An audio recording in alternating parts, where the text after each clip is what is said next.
Are you ready to turn your investments into retirement income? Listen in as Jeremy Keil and his guests reveal ways you can make smarter retirement, investment, and tax planning decisions to achieve your ideal retirement. You will learn more about your money so you can feel better about your money and make better money decisions. Now, on to the show.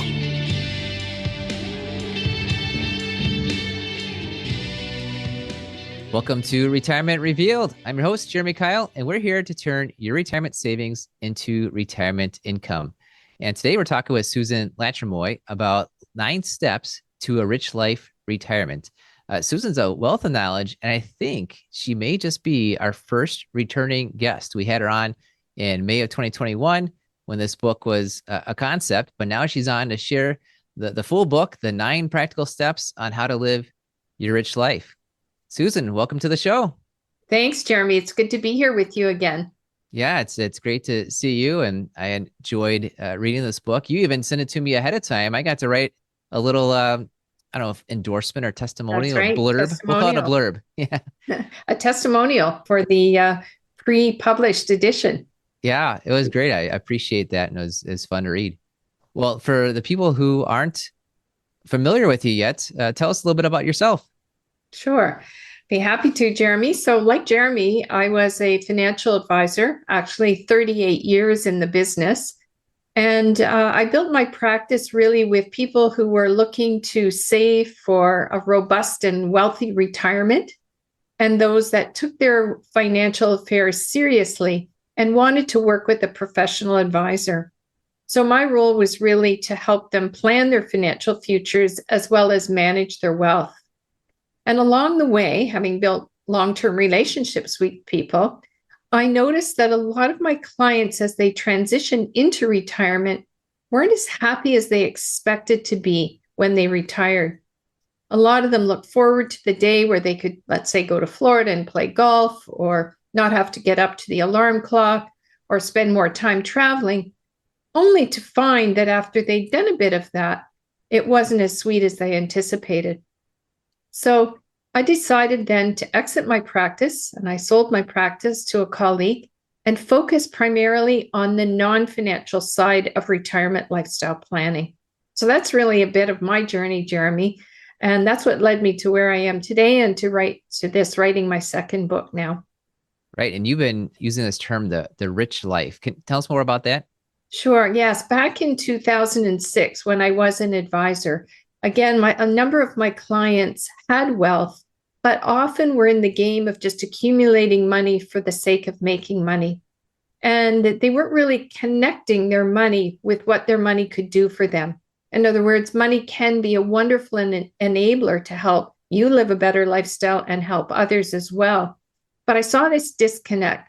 So that's what prompted me to coin this phrase, the rich life, which really means, or we call it the 3 cornerstones for a rich life, are live well, give back, leave a legacy. So the rich life, live well, give back, leave a legacy. So the name of my first book was The Rich Life, Managing Wealth and Purpose. So I was on to this idea many, many years ago. And then now, as we work solely with people transitioning into retirement, the thought came to me, I better update the book and make it relevant to those people transitioning and newly retired. Yeah, and you've got those 3 areas, the give back, live well, and leave a legacy. That's part of your 9 steps, but you have a few other ones. And one of the first ones really struck me. You call it the rich life mindset. So just tell me, what is a rich life mindset? Why is that important? How do we even get one? Yeah, good question. So a rich life mindset is really the belief and the striving that you can truly live well, that giving back maybe is part of what you want to accomplish in your life, and leaving a legacy, how you want to be remembered. So some people, when they retire or transition to retirement, have kind of a stale or a stagnant mindset, one that they think, well, I'm over the hill, I'm too old to do anything new. And we think that at this stage, having a rich life mindset is really the key to having a great retirement. So that's how I came to this idea of adopting this rich life mindset. So let's dissect each of those tenets a little bit more. So what I mean by living well, it means different things to different people. Some people think that having a great family, having a beautiful home, enjoying a nice lifestyle is living well, but it's really up to the individual to define it. Then when you talk about giving back, it doesn't necessarily have to mean financial or donations. For a lot of people, it could be volunteering, mentoring, somehow sharing what they have with others, whether it be knowledge, resources, or time. And the third aspect of a rich life is leaving a legacy. What I noticed is that as people age, they start to think more about how they want to be remembered and how their legacy will be viewed as people read about them in, let's say, the obituary in the newspaper. Again, a legacy doesn't have to be financial. It'd be in the form of having a great family, raising good children, good grandchildren, and so on. So I really like people to think, when they think about living a rich life, to frame it in those three categories: live well, give back, and leave a legacy. Yeah, we're going to dive into some of those, but I love what you said there, that the rich life mindset is just a belief you can live well. And I think people who are 20 or 50 or even 5 years old need that belief, that especially I got a feeling most people listening are in Western culture. Like, we're in North America. We're all pretty much living well. We're listening to this on $1,000 phone, right? This is That's right. We're doing all right on the money side. Most likely, it's not a lack of money. I think sometimes it's the lack of mindset for a lot of people. So I appreciate that. That's one of the first things you talked about, is this mindset. And I like that. Just a belief that you can live well is so important. That's right.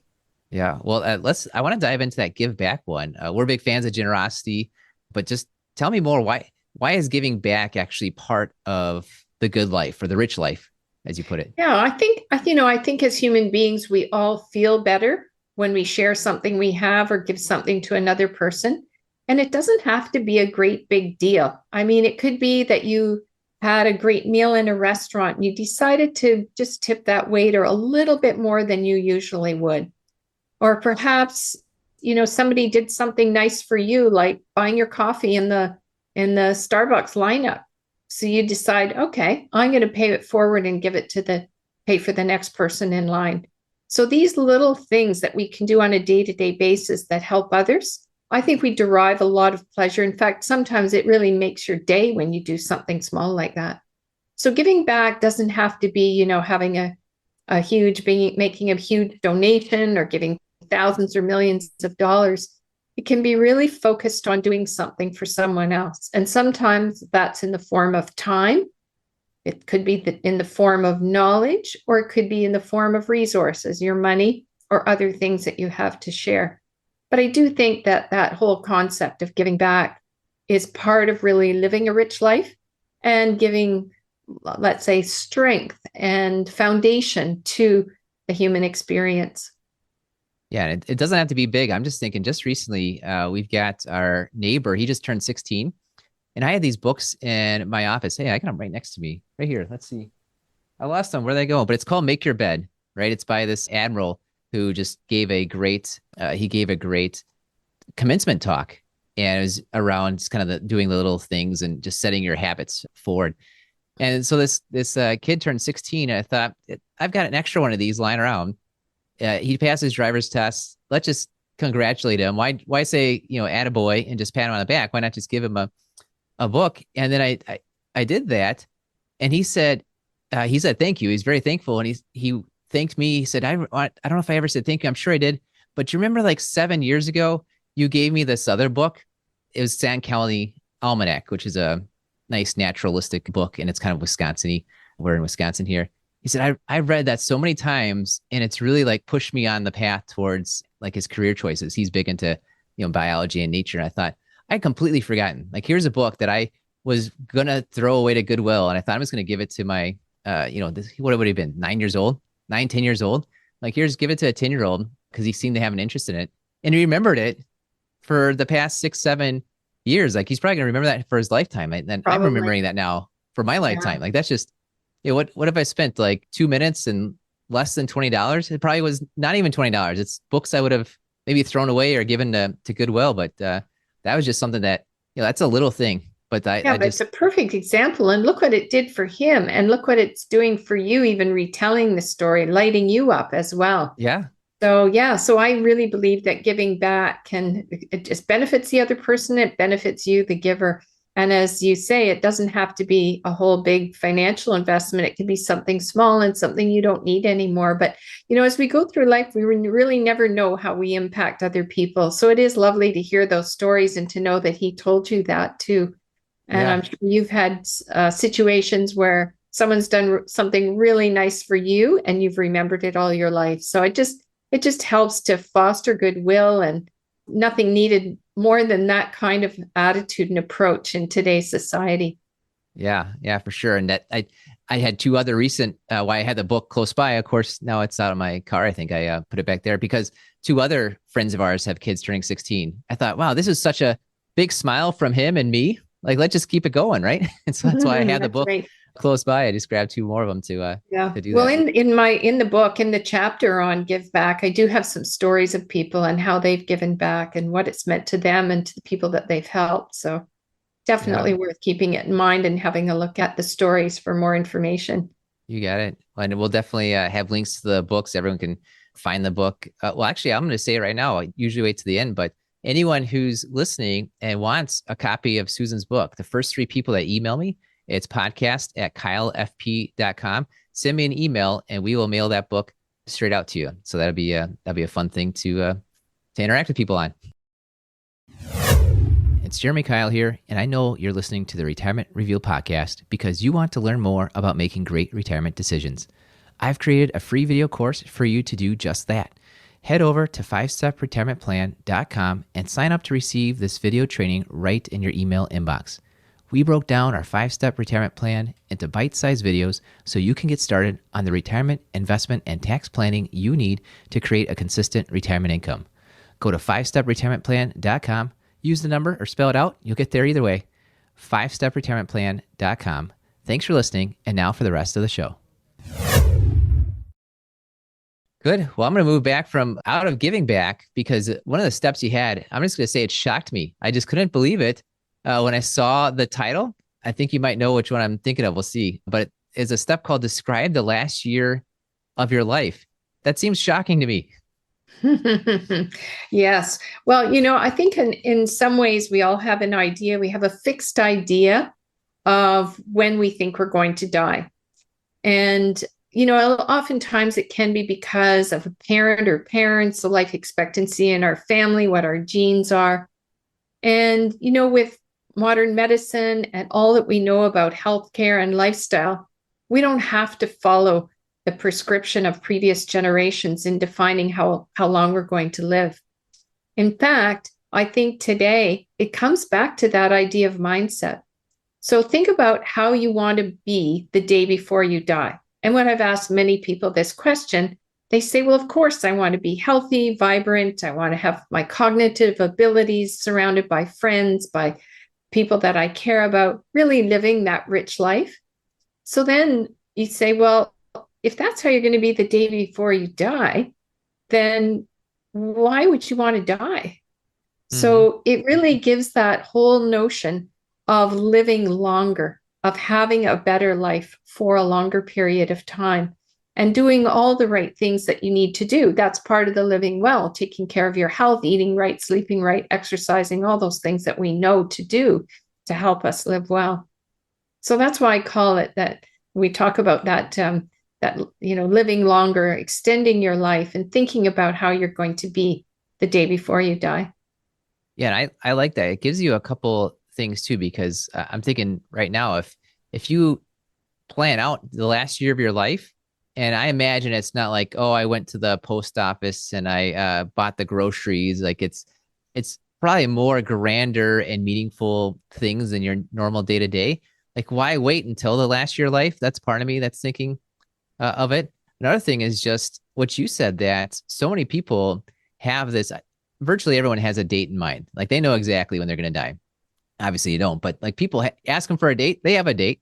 All the studies show that whatever date you have in mind, on average, it's 5 years too early, right? You're thinking of your aunts and your uncles and your parents and your grandparents, and you've got 20, 30, 40, 50 years of medical advances on them. You probably didn't fight in Korea and World War II. You probably didn't smoke the number of cigarettes that your grandparents did. There's so many things that are adding on to your life that just imagine if you have this date in mind of when you're likely to die, and then you get there and realize you have years upon years left. Exactly. It's like you didn't have a plan for it. And what are you going to do when you're living past your expiration dates if you didn't plan for it? And just this description of the last year of life is going to be a helpful plan for it too. It's also really important. I just psychologically, and of course I'm very interested in psychology because my wife she's an elementary school counselor. So she's got her master's in education psychology. But one of the biggest issues with people saving for retirement or making plans for the future is they have zero connection to their future self. Like it's just, that's somebody else's problem. Well, that somebody else is going to be you. And so describing that last year life really just gives a emotional attachment to who you are going to be down the road. And you'll probably treat yourself better today because you know it's going to affect this person that you're describing out, whether that's 5 years from now or 50 years from now. You're describing out that person that's you down the road. I really love that chapter. Good. That's great.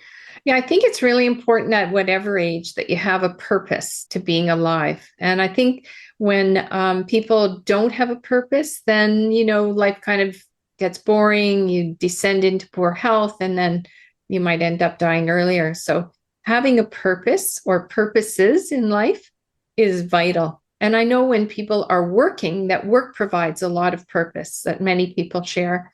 But when your work goes away and you're no longer that executive or business owner, teacher, whatever you were, then you have to replace the purpose that you derive from your work with something else that gives you meaning, a reason to get up in the morning. So that's all part of that living longer, that extending your lifetime, is living with meaning, finding purpose, whatever it is. And it doesn't have to be as grandiose as saving the rainforest. It can be doing all those small things like we just talked about. Yeah. Big P and little p purpose. That's right. Yeah. Well, and then, of course, you mentioned you have been a financial advisor. I'm a financial advisor now. And so I'm also a former physics major. So anything related to like data and planning and steps, I love. And so I was not surprised to see one of the steps was create your plan, but it was all the way down at the bottom. Like, why would you create your plan virtually last? Well, you have to figure out what you want first. And that's part of the work that we do, is helping people make that plan, creating the plan. So there's a lot of thinking and input that goes into it. The first being, and I talk about it in the book, is really having a deep understanding of what drives you, what your motivations are. And at this stage of life, as you transition into retirement, it's important to look at your lifestyle priorities. What do you really want out of life? Did you love working and you want to still be in, let's say, a leadership role where you're making money, you're visible, you've got people recognizing you and coming to you? Or are things more important to you, like being part of a community, or being working for humanitarian causes, or having a bigger social life, or more involvement with family? So it's really important to identify those lifestyle priorities before you create your plan. Otherwise, you're just buying into someone else's idea of what your plan should look like. And that's one of the complaints I get from a lot of retirees. When people know they have lots of time on their hands, they get recruited for all sorts of things. And then at the end of the day, they say, well, I was really busy today, but I don't really know what I accomplished. So when you've done your own homework first and then you create your plan, it's easier to stick to it and not get thrown off course by what other people want from you. Yeah. And I wasn't intending on doing this, but we're talking about planning. And so might as well throw my own plug in for 5stepretirementplan.com. So that's a place that we've put together all our resources of here's the steps you ought to take when you're ready to create your plan. So that's 5stepretirementplan.com. But of course, you mentioned, Susan, working with retirees, the people you talk with. Tell us what you do kind of on a day-to-day basis for your own work. How do you work with people? Sure. Well, first of all, we work with financial advisors such as you to help them implement tools and resources for their clients, just as you're doing today, Jeremy, by spreading the word through your podcast that there's more to being a financial advisor than just the money piece, but actually helping your clients achieve that rich life mindset and live a rich life. And then there's the aspect of actually consulting with clients. So when people are struggling with the fact that yesterday they had a big reputation and a big title and they were the go-to person, it's almost like they go from who's who to who's he overnight, or who's who to who's she overnight. And people, especially really high achievers, struggle with that transition. So what we do is we help them, take them through a process where we first identify their lifestyle priorities, help them think in terms of that rich life mindset, and then come up with their happiness portfolio. So that's our model that we help people create for the 8 parts of life, not the money piece, because that's up to you as a financial advisor, but the other 8 aspects of life that are so important to people to live that rich life. So once we help people create that plan, we're there to make sure they implement it by doing check-in calls and so on. So that's part 2 of what we do. First, working with financial advisors, then we work with clients directly. And then part 3, in a new program since we last spoke, was a corporate program. So we're finding now that financial institutions, banks, RIAs, investment firms are saying, we need to put in place tools and resources to help our advisors work more closely with their clients. And so our corporate program is for companies that want to adopt our resources and our tools and so on to work with their clients and their clients, the advisor. So it's very much predicted that integrating these more lifestyle-oriented approaches into a financial services practice is the way of the future. And we're right there on the, let's say, the leading edge, helping people think that way and then do something about it. Yeah, you definitely already been doing it for a little bit of time, ever since you sold off your financial advisor practice, and that's finding right. just different ways to connect to people. That's right. And of course, that's right. You're ahead of the game because you're this pre-COVID. Ever since COVID, everyone's kind of reevaluating their life, which is a nice thing to be doing. Yeah, exactly. COVID was actually quite a disruptor for many people. I always say that COVID was the dress rehearsal for the retirement you don't want to live. That's right. Either because you saw maybe loved ones, people pass away earlier than they should, and said, if I'm not happy doing my job, then maybe I should think about retiring so I have this time ahead of me. And for other people, they were so bored of staying home and not being able to get out and do things during COVID that they said, well, if that's what retirement looks like, I don't want any part of it. So what we have seen overall is that COVID definitely was a disruptor in many people's lives when it came to retirement. And certainly there's the financial piece. And, step number one of my 9-step process is ensure you have the right financial resources, enough money to retire. And that's where you come in with your work, Jeremy, is helping people ensure they have the right financial resources to take them through those many years ahead. Yeah, definitely. And if you have those financial resources, you just have the kind of more ability to breathe, just take time to work on some of these things that are more important than the money. But it's like you need the money to have the time sometimes. Exactly. The two go hand in hand. And people always say their 2 most valuable resources, of course, other than their health and family, is their money and their time. You deal with the money, we help with the time. Oh, I like it. Good. But we're going to have to remember that phrase there, because that's I think that's a great connection between you and I. That's awesome. Good. Well, Susan, I have one more question for you. And of course, we were talking about kind of the work you do. Before I get to that last question, tell us, what's the best way for people to reach out to you? Sure. Well, you can email me directly at susan@nextchapterlifestyleadvisors.com. Or we have a website, nextchapterlifestyleadvisors.com. So that's another way. If you're interested in the book, 9 Steps to a Rich Life Retirement, it's available on Amazon in hardcover, also in ebook or Kindle form. And I've just finished recording the audiobook, and it'll be up on Audible within the next month or so as well. So the book has my contact information as well in it.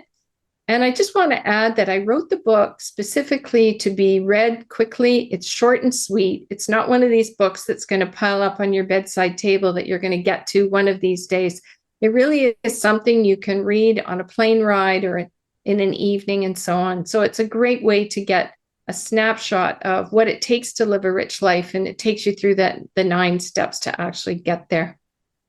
I've got young kids, not as young as they used to be, right? But I've got young kids, and I was reading the book, and it was great that being in the different steps, you could kind of read one step at a time if you got Sure. 5-10 Yeah, minutes the here or there. chapters are short and approachable. Yeah. Awesome. And of course, Susan mentioned how to get those books, but you can head to our website, retirement-revealed.com, send me a contact form. And again, the first 3 people that send me a message, I will send out that book directly to them. Good. All right. Final question, Susan. And we'd love to have you just tell us something about yourself that few people know about. And remember, this podcast is rated clean. Okay. Well, I'll make it very clean. And that is that I'm a huge vegetable gardener. I have a cottage up north in the lake area. And because the animals usually invade the garden, the deer and the rabbits and everything, I put the vegetable garden on the rooftop of my screen porch. So I climb up my circular staircase to the rooftop and I can grow fantastic carrots, tomatoes, lettuce, and everything. So most people don't know that I'm a rooftop gardener, especially for vegetables, edibles. That's my passion. Oh, that's great. I love that. I read that in your bio and I just assumed, oh, she must live in the city and has a garden on the roof. And no, that is somewhat the opposite. That's a great way to go about it. Awesome. Well, thanks, Susan, for coming on the show. This has been a blast. My pleasure, Jeremy. See you again soon. Yeah, we'll definitely see you again soon. And thank you for listening to the Retirement Revealed podcast. We believe if you know more about your money, you'll feel better about your money and you will make better money decisions.